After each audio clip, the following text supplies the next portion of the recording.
Dernièrement, j'ai rencontré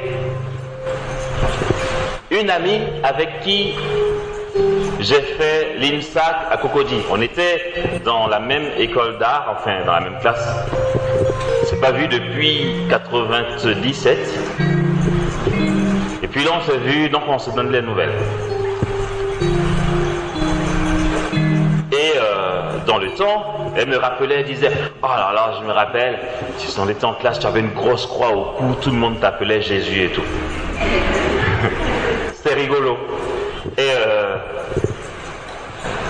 elle était du renouveau charismatique dans le temps. Et puis elle m'a dit « Ben, aujourd'hui, je suis évangélique. » Elle m'a dit non, mais parce qu'il s'est passé, je dis mais ça va, c'est ton droit hein, de me...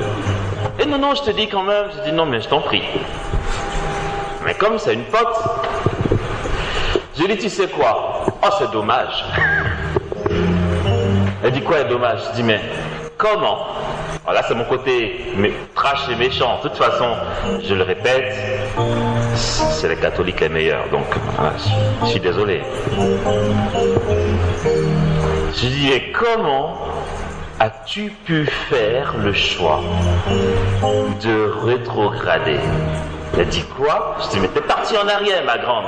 Je dis, en 97, tu étais dans la plénitude, t'as fait 2 pas en arrière. Elle dit, mais non, mais j'étais en difficulté, ils ont été là, il m'a sorti de mon truc. Je dis, oui, ben écoute, ouais. Et puis maintenant, quoi, qu'est-ce qui va mieux? C'est qu'il a été là, tu es sorti de ta difficulté, mais qu'est-ce qui va mieux? Ben, je vais mieux. Bon, ta croissance avec Dieu, qu'est-ce qu'il en est? Où en es-tu? Oh non, mais attends, le temps de prière sont beaucoup plus animés, c'est plus pétant que la messe. Ah oui, bien sûr. Ils n'ont que des temps de prière charismatique, ils n'ont pas la liturgie. Ah. Ils n'ont pas le lieu où grandit la vie divine afin qu'éclate le charismatique. Ils ont que le charismatique. Mais comme le charismatique c'est plein de louanges, on se dit c'est plus animé. Je dis comment tu as pu rétrograder, ma grande? Mais chez nous, on a les deux. On a ici et on a là. Non mais attendez, je me vois pas en train de dire je pars. D'ailleurs, je vais au culte du dimanche. Je préfère aller à la messe, moi. Je dis que ma prière du jour du Seigneur soit une prière charismatique. Et puis j'attends dimanche prochain.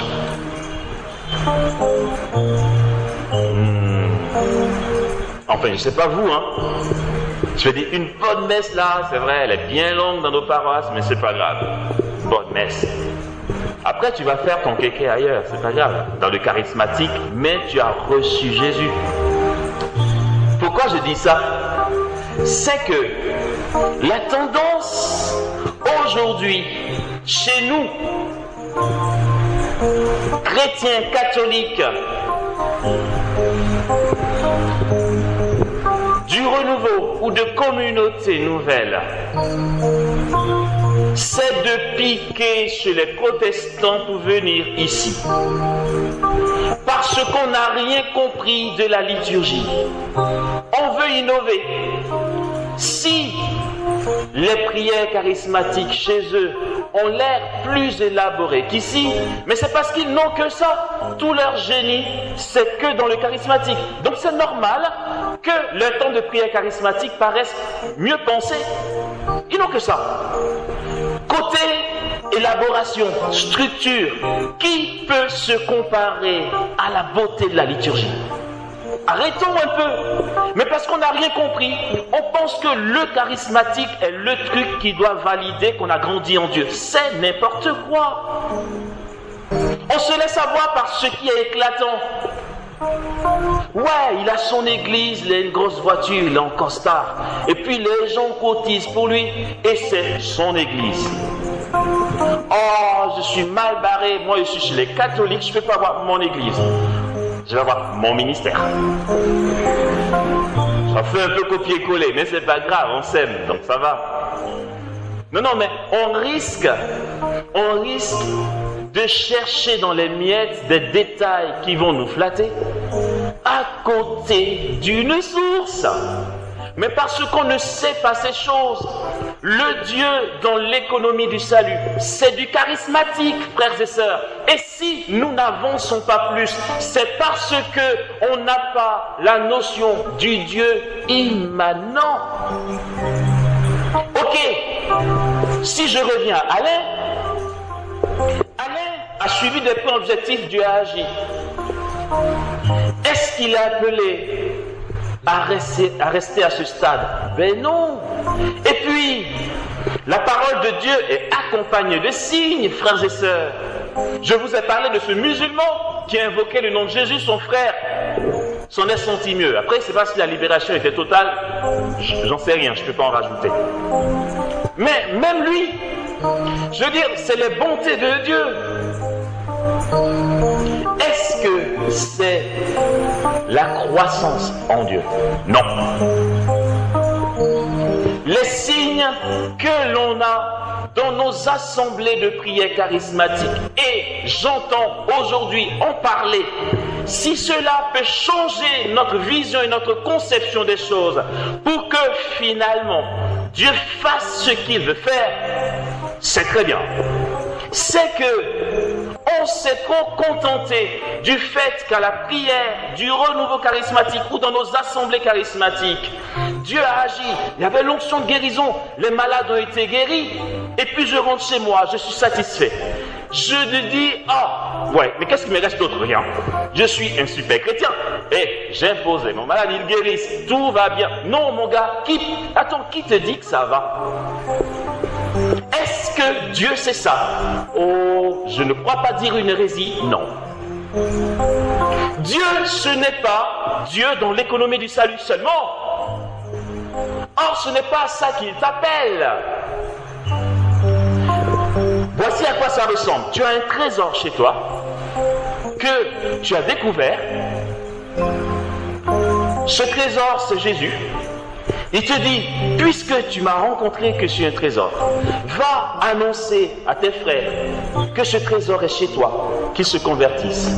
Mais Seigneur, est-ce que vraiment ils vont me croire? Si tu leur dis que je suis chez toi, si tu le dis, je vais agir pour qu'ils soient convaincus. Voici à quoi ressemblent les signes charismatiques. Tu dis, le salut nous a été donné par Dieu, convertissez-vous. Pour que les gens se convertissent, Dieu guérit les malades. Il touche les cœurs, il y a des signes de puissance. Mais toi qui as le trésor, tu n'en profites jamais. Le trésor est chez toi.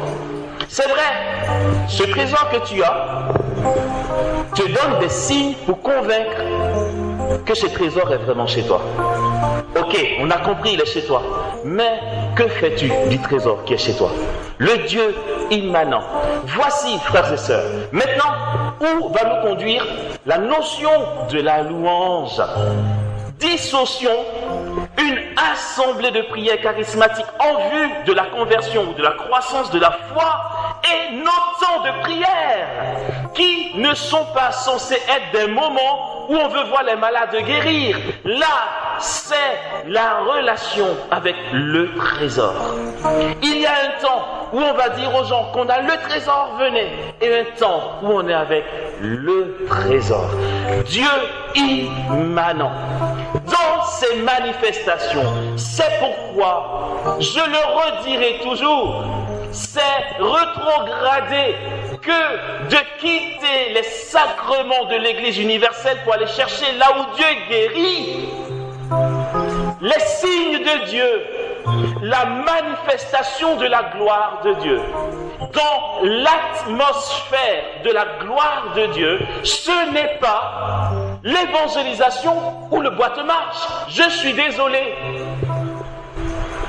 C'est attirer le kavod Adonai dans notre assemblée et y demeurer. Là, Dieu ne vient pas pour que les boîtes marchent.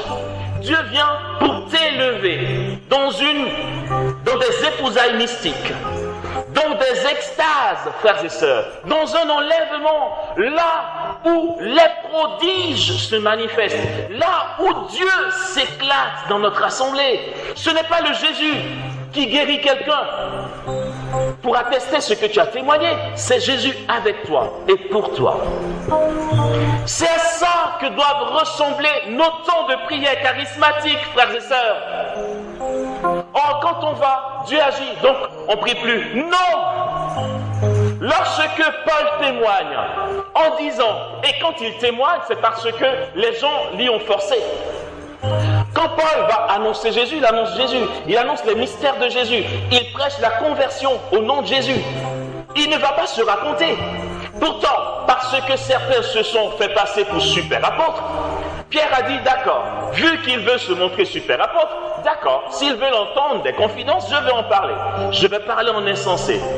Paul dit moi, j'ai été ravi jusqu'au 3e ciel, jusqu'en extase, où j'ai entendu des paroles ineffables qui n'est pas permis à un homme de redire. Est-ce que j'étais dans mon corps? Je ne sais pas. Est-ce que j'étais sans mon corps? Je ne sais pas, Dieu le sait. Mais ce n'est pas ça que Paul annonce en prédication pour la conversion. Ça, c'est son intimité avec le trésor. Or, les manifestations de Dieu dans nos assemblées charismatiques doivent passer de cette demeure en Dieu au fruit de l'évangélisation. Ça, les deux sont du bonus. Et, bonne nouvelle.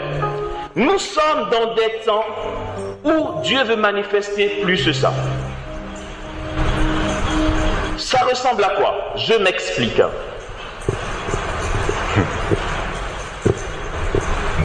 C'est ce qu'on va appeler la manifestation du Kavod Adonai, l'atmosphère de la gloire du ciel, où tous les miracles sont permis. C'est-à-dire, je vais dire quelque chose de très fort.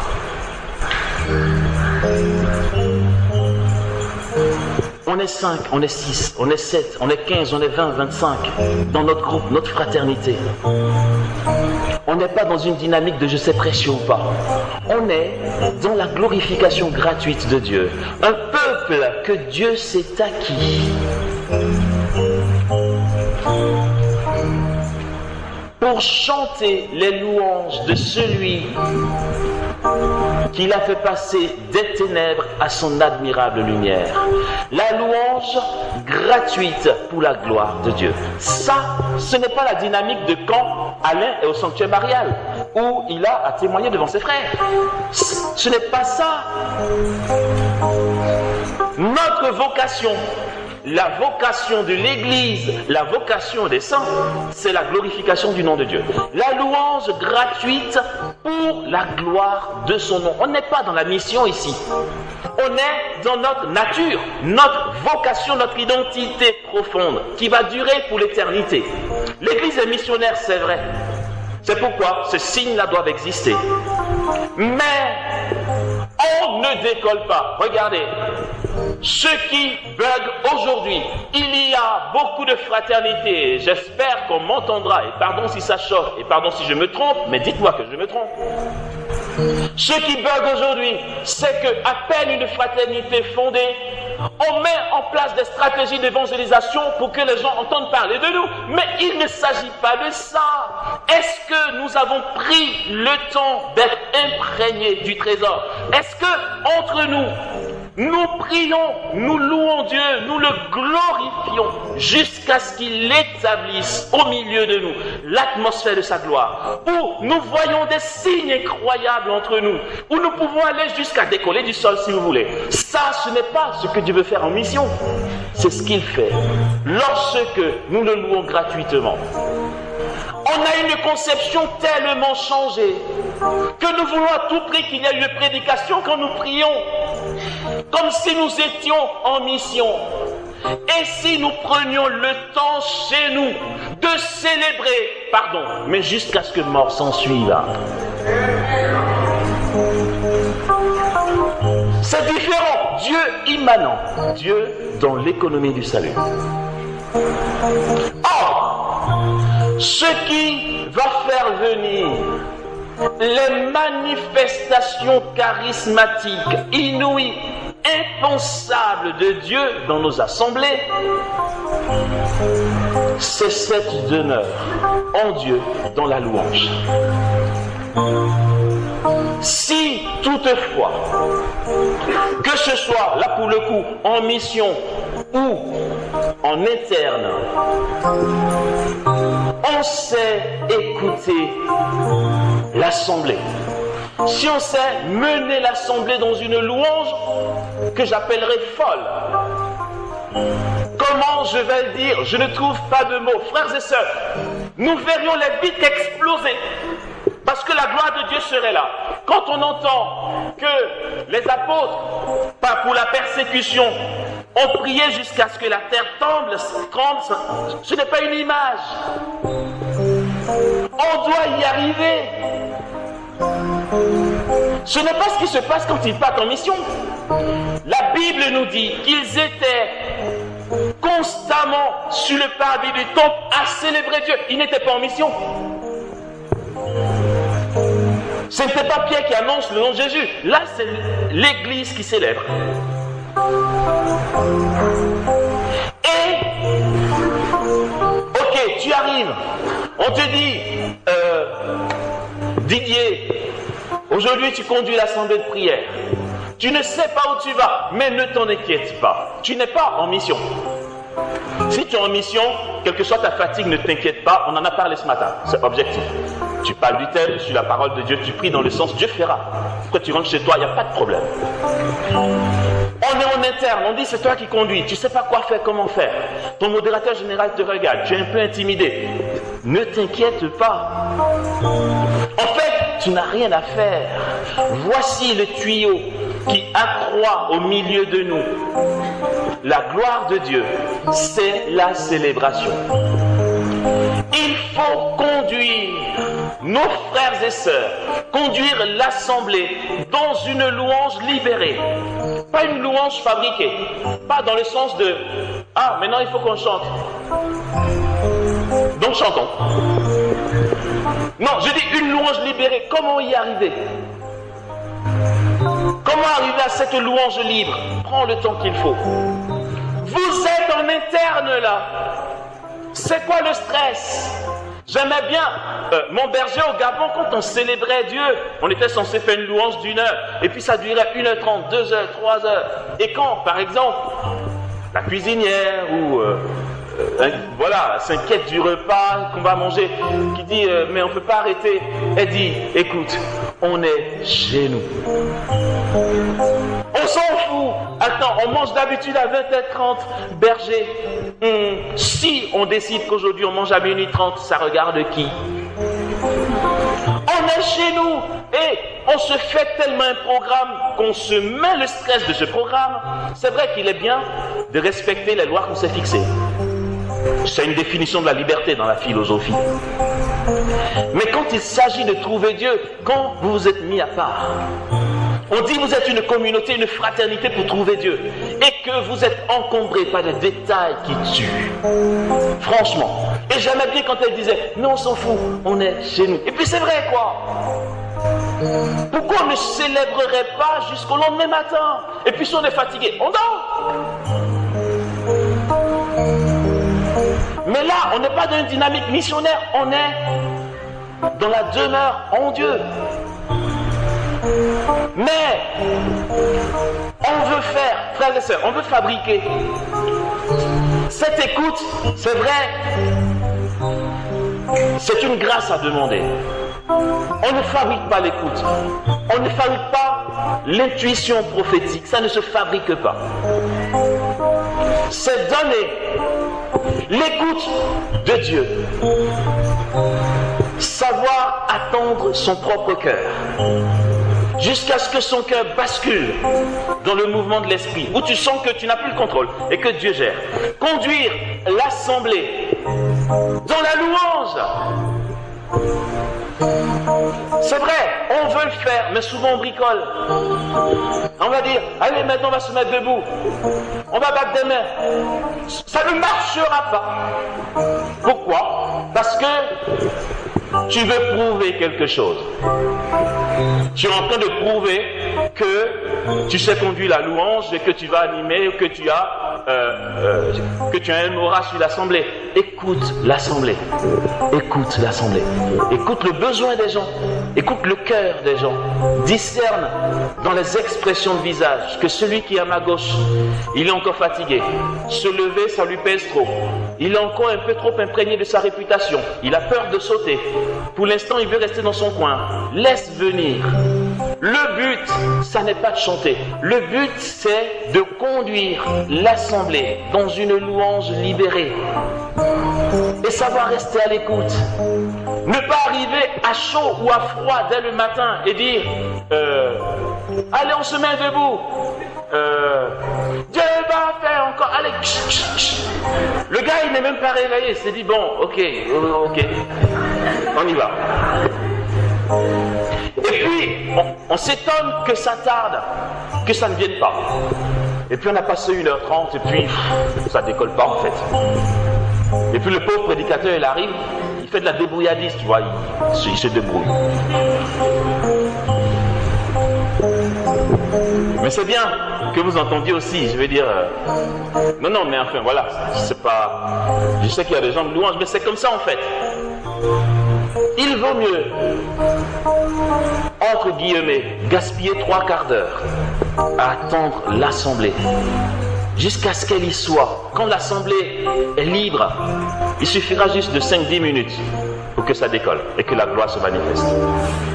Plutôt que de vouloir forcer et de perdre 2 heures, ça ne décolle pas. Commencez. Je me rappelle quand on célébrait à la communauté des béatitudes les vendredis soirs, une sœur qui nous a formés à chanter, à animer les messes, quand elle venait chez nous dans notre maison et qu'elle devait conduire la louange de la liturgie du Shabbat, c'est un charisme, il n'y a pas de mots. Elle se mettait au piano. Et puis, je le disais aux femmes de Fiat la dernière fois, ceux qui ont fait la communauté des béatitudes ou qui y sont, savent ce qu'est un vendredi à la communauté des béatitudes. C'est le jour du ménage, frères et sœurs. C'est le jour où on jeûne au pain et à l'eau. Quelle coïncidence explosive. Le jour de jeûne, c'est là où tu dis aussi, tu vois. Tu transpires, tu es fatigué.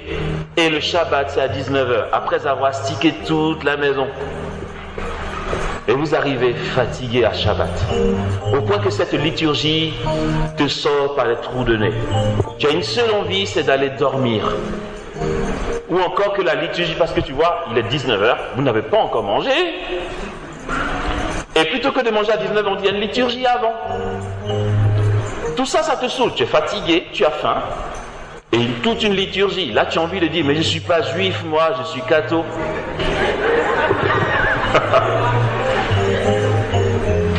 Et puis, à ce moment-là, cette sœur, qui a un réel charisme, on commence par le cantique, des cantiques que chacun psalmodie tout doucement.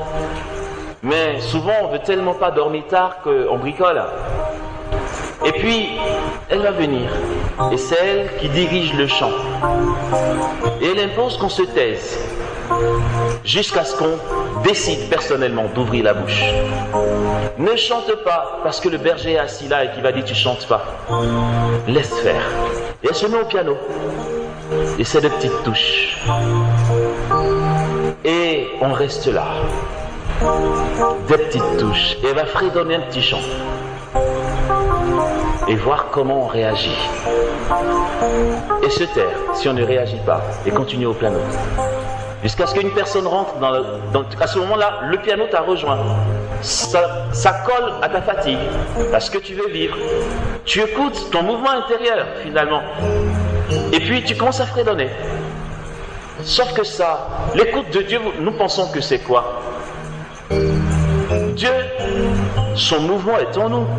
Pourquoi voulons-nous l'écouter en dehors du mouvement qui est en nous? Et une personne fredonne avec elle. une deuxième, une troisième, une quatrième. Et ça prend. Tu n'y as pas été obligé, tu y es emmené. En fait, elle t'a rejoint dans ton état d'âme, dans ta fatigue, dans tes émotions, dans ta colère, dans ton manque de pardon, un tas de choses. Peut-être que le berger vient de te faire un reproche, tu ne te sens pas considéré, un tas de choses. Et une assemblée est constituée de ça. Il y a madame Untel qui a son mari qui vient de la battre, monsieur Untel qui vient de perdre son boulot, et puis la tante d'à côté qui a son enfant qui se drogue. Notre assemblée, c'est ça. Chacun un petit truc. On ne peut pas dire à tout le monde, allez debout, on bat des mains, allez, oh là là, on y va. On y va où quoi? Et puis, tu appelles l'assemblée, chacun à son rythme.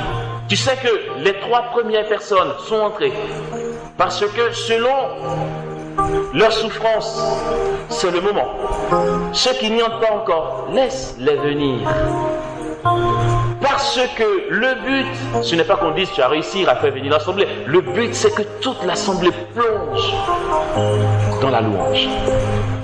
Et si on arrive à ça, on n'a plus à craindre. Si on arrive à ça, on peut s'attendre à des manifestations de Dieu qu'on n'imagine même pas. Et elle fait ça. Et puis ensuite, bon, la liturgie du sabbat veut beaucoup de nigunim que vous ne connaissez pas. Mais vous allez voir, ça ressemble à...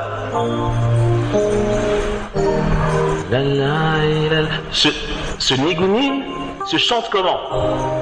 Mon grand frère Jean-Claude Balou est là, il est toujours à la communauté des béatitudes et provinciales des laïcs, il en sait quelque chose. On saute, on transpire, on danse avec un rythme. On saute, mais pourtant, la sœur va prendre ce même nigunim à ce rythme-là.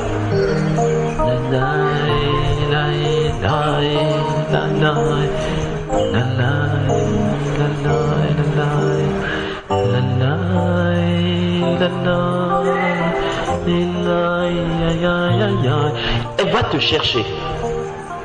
Et t'attends. Avant que ça explose, tu as le temps de rejoindre le mouvement. Et puis, quand avec elle ça explose, tu oublies que tu t'es fatigué à 5 minutes. Mais ça décolle, on transpire, on saute, on s'éclate dans le Seigneur. Tu n'as même plus faim. Et la louange dure des heures, le Shabbat dure, la liturgie dure des heures et personne ne s'en plaint. Parce qu'on lutte même pour placer une prière spontanée. Pour dire merci à Dieu pour la création et pour le jour du Shabbat. Tu as été rejoint, on a été te chercher et tes besoins du corps n'existent plus. Tu es dans une autre dimension. Ça, c'est une notion qu'on ne connaît pas dans nos assemblées. On ne connaît pas ça. Cœur, Sacré-Cœur. Non mais voilà, il y a tellement de choses. Souvent je vais dans des assemblées, j'observe, il y a plein de trucs. Et puis tu entends dire, ouais mais frère Amos, ouais pourquoi chez nous c'est comme ça. Mais tu veux que je te dise quoi en 2 secondes mon grand? Je dis faites, Dieu est bon. Il va bénir. Puis on va dire là-bas ils ont l'onction. Bon, c'est vrai, c'est l'onction qui se manifeste, mais pour y arriver, c'est des points, c'est des attitudes. Et ayant compris ça,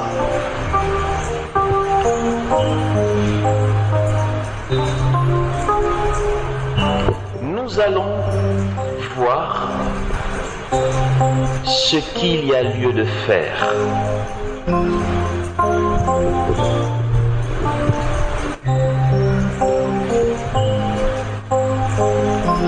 Je n'ai jamais vu de mes yeux quelqu'un qui est décollé du sol. J'en ai entendu parler. Thérèse d'Avila, Saint Jean de la Croix. Je ne pouvais pas croire que ça pouvait se faire aujourd'hui. De nos jours, je veux dire. nous étions à une convention charismatique en France qui a duré 3 jours, je crois, qui dure 3 jours, 4 jours, c'est plus.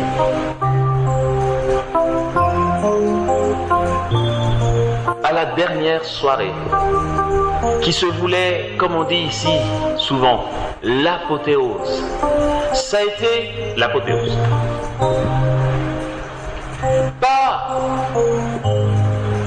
Pas l'apothéose où le programme est super mieux que les autres fois. Quand on dit apothéose, c'est un truc qui explose, non? Ah, le truc qui explose, tu vois, le truc super grave, ça.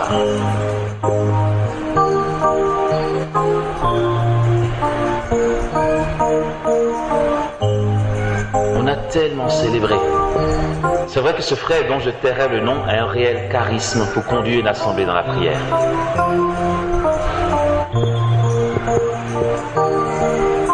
Il était aux commandes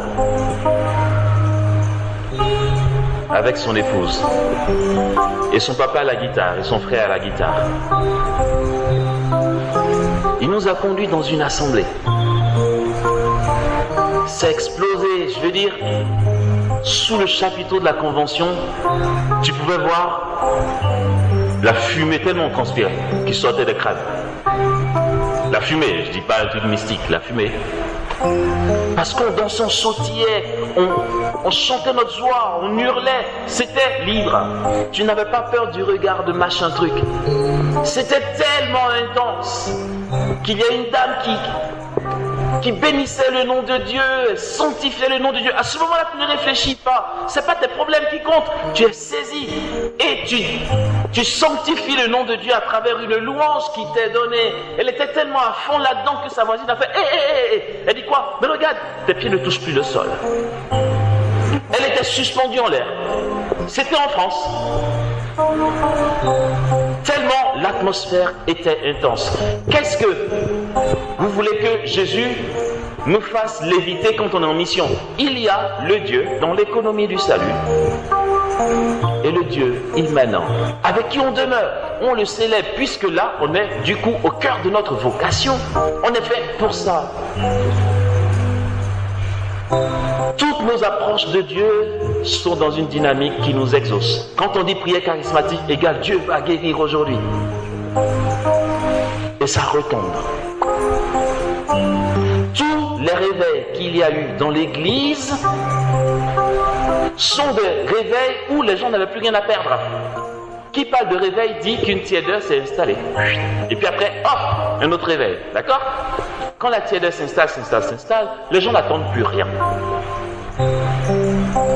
À ce moment-là, vous avez des groupes de prière qui n'attendent plus rien.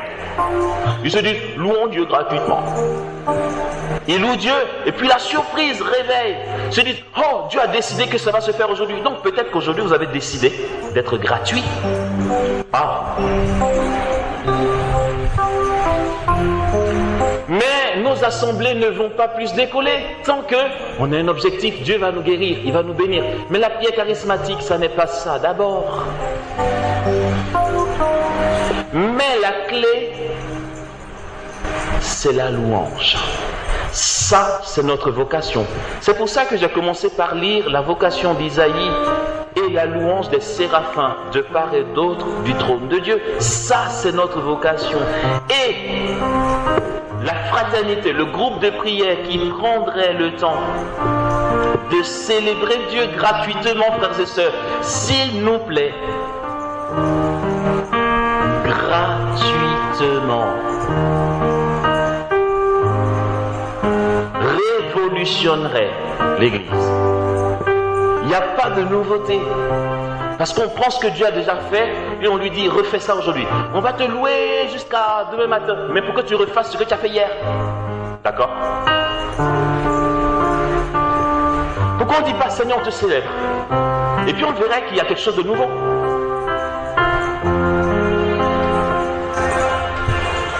Dans l'enseignement sur les manifestations nouvelles du Saint-Esprit, j'avais témoigné de Ashland, cette communauté évangélique aux États-Unis, Ashland. Les manifestations, les nouvelles manifestations du Saint-Esprit aujourd'hui ont commencé à Ashland. L'or qui apparaît, c'est enregistré, je vais bien faire le prodada de mon grand frère. Tout à l'heure, le frère Jean-Claude Balou que vous connaissez, je vais le saluer, je lui dis, qu'est-ce que tu as mis sur ton visage? Il me dit rien. Il a des paillettes d'or. Vous savez, c'est de l'or qui apparaît sur son visage comme ça. Ceux qui n'ont jamais vu, cherchez à saluer Jean-Claude Balou, vous allez voir. Il est scintillant de l'or qui apparaît. On peut toucher, hein. C'était pas là et Dieu donne. Voilà. Il est juste derrière. C'était pas hier, c'est là. Voilà. Il me dit, oh non, j'ai rien fait. Je vais juste faire un petit pèlerinage, je suis revenu. Je dis, ah d'accord. À Ashland, on commençait les paillettes d'or. Les gens célèbrent tellement que l'or apparaît. La poudre de diamant, l'huile qui suinte, les spasmes dans le Saint-Esprit, l'ivresse dans le Saint-Esprit, le rire dans le Saint-Esprit, les pleurs dans le Saint-Esprit. Toutes ces manifestations nouvelles du Saint-Esprit ont commencé à Ashland. Et la raison en est simple. Ils sont malades à Ashland et je les aime trop. Malades dans le sens où ils sont complètement fous de Dieu. Vous imaginez le cœur, Sacré-Cœur, qui installerait tout ce matos-là, d'accord? Ils ont une raison de le faire, vous êtes là. Mais vous les imaginez, ils installent tout, il n'y a personne ici. Ils installent le micro, tout. Ils branchent avec le technicien, comme s'il y avait quelqu'un. Et puis, ils commencent à louer Dieu. C'est pas une répétition, non, non, c'est vraiment comme s'ils animaient un temps de prière. C'est ce qui se passe à Ashland. Ils branchent tout. Ils ont un gymnase où ils font les évangélisations. Mais le programme de la semaine, c'est que tous les jours, ils viennent, ils branchent tous les micros. Chaque instrumentiste est à son poste. La chantre au micro. Et puis ceux qui n'ont rien à faire sont juste devant, puis ils sont 3, 4. Et puis ils dansent. Ils commencent le matin. Et puis ils dansent. Si tu as faim, tu vas manger, tu reviens. Les autres, ils continuent. Et puis si tu as fini de manger, que tu viens, celui qui n'a pas encore mangé va manger pendant que tu continues.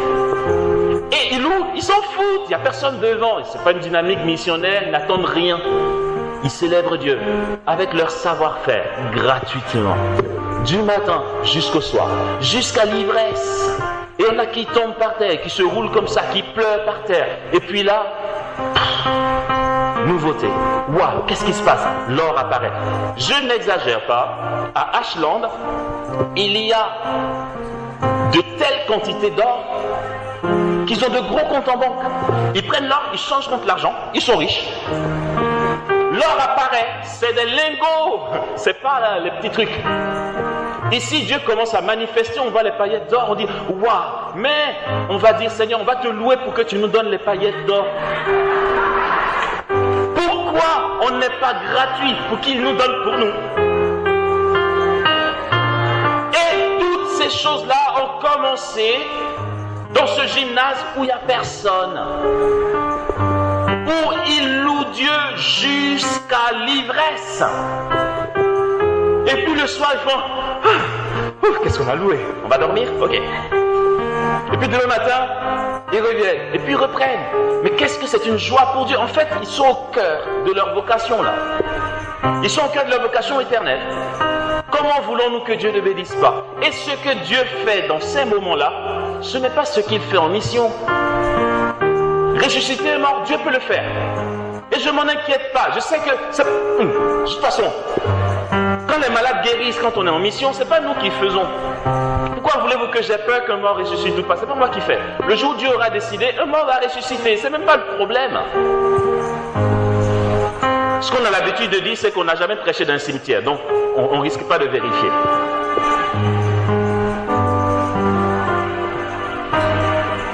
Mais ce n'est pas ça l'essentiel. C'est louer Dieu. Et je donne cette citation de Ruth Vareflin, qui a été la fondatrice de Ashland. Fondatrice, je ne sais pas. Elle a été un berger pendant longtemps, en tout cas. Elle a écrit un livre qu'on qu'on appelle la gloire du fleuve. Elle dit, justement à propos de la louange, qu'il faut louer Dieu. Elle parle en bonne protestante, donc on va comprendre ce qu'elle veut dire. Il faut louer Dieu jusqu'à ce que vienne l'esprit d'adoration. C'est donné à un moment, tu sens qu'il faut que tu te taises. Tu rentres en contemplation, soit à travers un chant qui t'y conduit, soit simplement parce que tu goûtes. Il y a un truc, il n'y a plus rien à dire en fait, tu es là. Et tu es là, point. Elle n'a pas dit louer, puis adorer.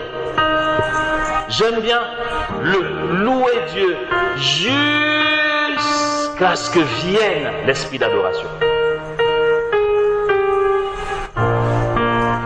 Tant que nous sommes en mission, il y a des horaires à respecter, j'en conviens.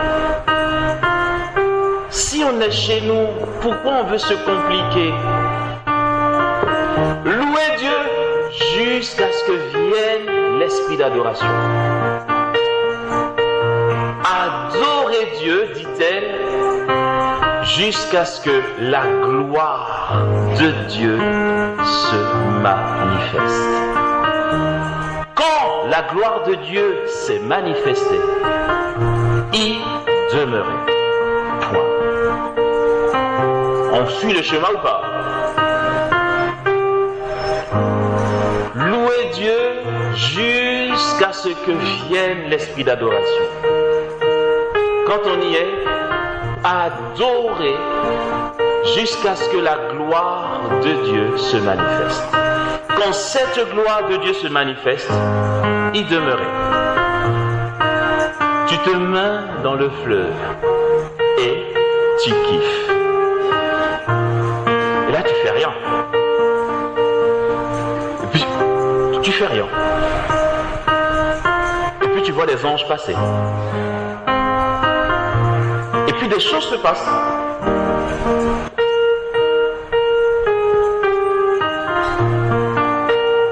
Tu as le mur qui peut trembler. Moi, c'est pas... Enfin, je ne manque pas de foi pour ce genre de choses, que le mur tremble, comme c'est dit dans les Actes des Apôtres. Je sais que Dieu peut le faire.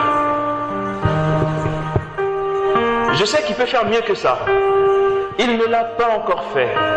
Parce que moi, Amos, j'ai pas encore célébré. Je suis trop occupé.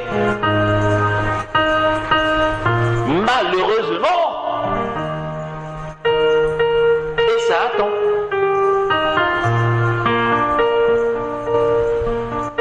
Et Dieu est fidèle. Et il attend.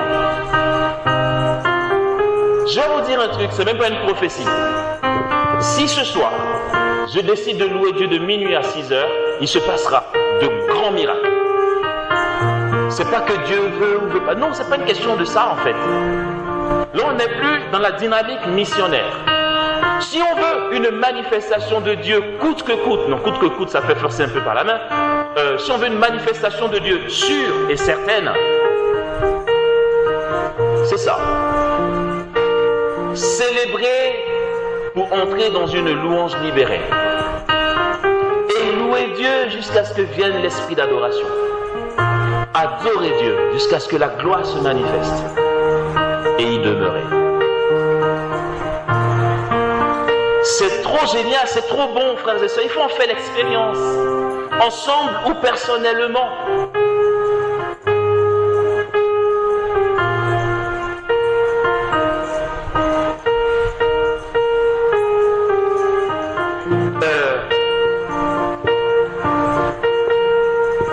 Une fois, je me suis dit, allez, je passe du temps avec mon Jésus. J'ai attendu que tous mes frères et sœurs partent se coucher, parce que, vous savez quoi? Des amoureux ne se voient pas devant tout le monde. Il faut que ce soit dans l'intimité. Tout le monde a été se coucher, j'ai été dans la chapelle. Il dit, je vais commencer par dire les complis. Une prière bien liturgique, Mais comme je sais que cette prière liturgique rejoint la prière du ciel et de l'Église universelle, j'ai voulu commencer par accompli pour bien plonger au cœur de l'Église et de l'agir de Dieu universel. J'ai ouvert mon bréviaire, j'ai mis le pupitre, j'ai ouvert mon bréviaire, j'ai allumé les bougies, tout le monde dormait, moi j'aime bien ça. Petite lueur, petite ambiance, lumière tamisée, tu vois, tranquille, avec ton Jésus. Bien. Et je voulais commencer complet. Je voulais faire Dieu, viens à mon aide. Et ma bouche fait comme je dis bon, c'est bien, je vais plonger dans la louange avant de faire compli, ça va être plus enlevé. Quand j'ai commencé à corobocher, il était minuit. Quand j'ai arrêté de corobocher, il était 4 h du matin. Je n'avais toujours pas fait compli. Parce que je me suis laissé... Attends, je voulais prendre du temps avec lui de minuit à 6 h. Pourquoi voulez-vous que je stresse? Que je dise, mais non, arrête de prier en langue, c'est accompli que tu voulais faire. Je m'en fous. Tant que je suis livré entre ses mains et que je me laisse faire, ça se fait. Et c'est seulement vers 4 h que ça m'a été donné de retourner vers le pupitre pour dire compli. Mais vous imaginez de minuit à 4 h du matin en train de prier en langue dans le Saint-Esprit, ta prière en langue change à un moment. Et après, ça change encore. Comme si les flux prenaient le relais. Mais si on prie en langue 10 minutes par jour, ça ne changera pas beaucoup moins. Et puis tu sens que ça évolue, ça change, et tu es saisi, et tu es pris. Et puis là, quand je me suis approché du pupitre pour enfin commencer compli, j'ouvre les yeux et là je ne fais pas compli. Je tombe dans le repos du Saint-Esprit. Pourquoi? C'est que mon bréviaire était tout couvert de paillettes d'or. Ça m'a tellement saisi les tripes que je suis tombé par terre. Intérieurement, je me disais, ben, compli, c'est pas pour toi aujourd'hui. Hein. Je suis resté dans cette gloire. Quand la gloire se manifeste, il demeurait. Je suis resté par terre. Si quelqu'un sortait en pleine nuit pour venir à la chapelle, il aurait dit, qu'est-ce qui lui arrive? Tu as un malaise, mon gars? Non. J'étais dans la gloire. C'était puissant. C'est puissant, frères et sœurs. Pourquoi on n'essaye pas? C'est vrai qu'aujourd'hui, je suis un peu papy, j'ai vieilli, je suis occupé. Oh.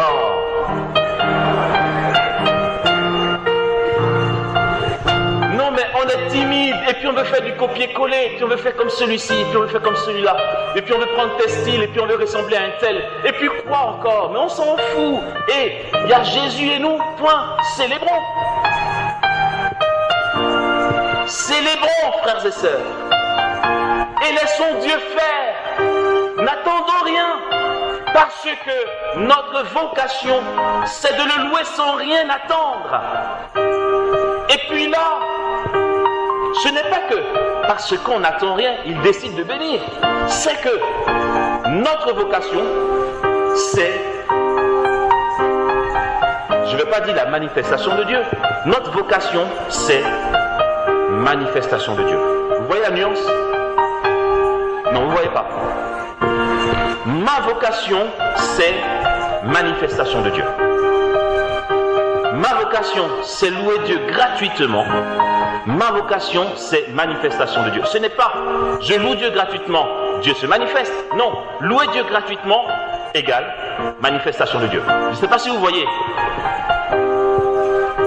C'est ça notre vocation. Aussi,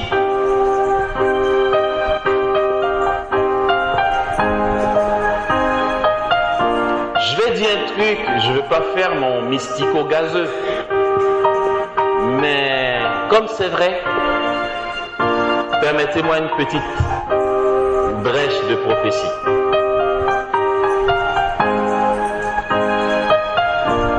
Je ne vais même pas dire, si on fait ça, voici ce qui va arriver. Je suis en train de dire, je vais dire,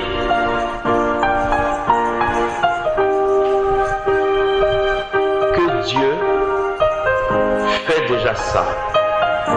Mais sa manifestation nous attend. Et je parle de quoi? Je parle des manifestations du royaume des cieux. Dans des apparitions d'anges, dans des visions, dans des apparitions d'or, de paillettes, d'huile, des choses inouïes qui n'ont rien à voir avec... Mais je ne suis pas en train de dénigrer les charismes. Les charismes ont un contexte bien précis où ils sont appelés à s'exercer. Je ne parle pas de ça. Je ne dis pas que c'est rien, c'est énorme. Mais on n'est pas dans ce domaine. Le genre de manifestation qu'on croit impossible, où il y aura des apparitions, des visions. Ils vont dire, ah, il exagère. Il y aura des lévitations. Il y aura des transports dans l'esprit. Ça n'est pas pour dans 2000 ans ou dans 10 ans, frère. Je nous parle d'aujourd'hui. Pourquoi? Parce que Dieu donne ça. Mais on ne le voit pas. On ne le voit pas. Pourquoi? On ne le sait même pas.